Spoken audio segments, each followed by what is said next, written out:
నేదునూరులోని శ్రీ సర్వమంగళ పార్వతీ సమేత చెన్నమల్లేశ్వర స్వామి ఆలయము కోనసీమ జిల్లాలోని అయినవిల్లి మండలంలో ఉంది. ఈ క్షేత్రం అత్యంత పురాతనమైనది మరియు కోనసీమలోని ప్రసిద్ధ ఏకాదశ రుద్రక్షేత్రాలు 11 శివాలయాలలో ఒకటిగా ప్రసిద్ధి చెందింది.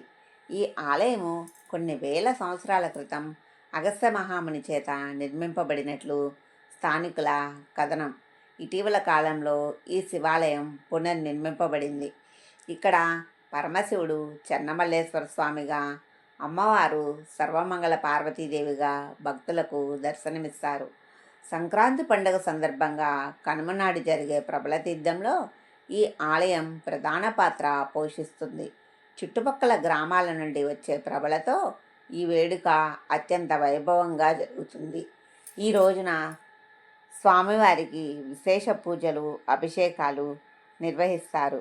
ఈ ఆలయంలో ఉన్న శివలింగము నలువైపుల నుండి 4 రకాలుగా కనిపించడము ఈ ఆలయ విశేషము. ఈ ఆలయంలో ఉన్న శివలింగం మీద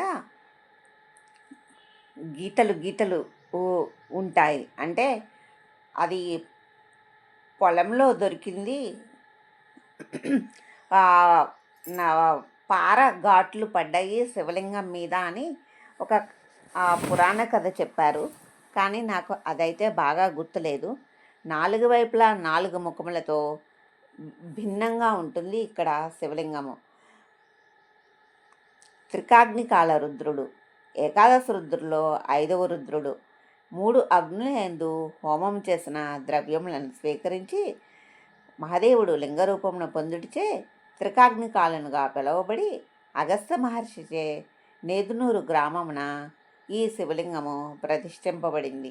శ్రీ ఉమా చెన్నమల్లేశ్వర స్వామిగా సర్వజనులచే కొలవబడుచున్నాడు.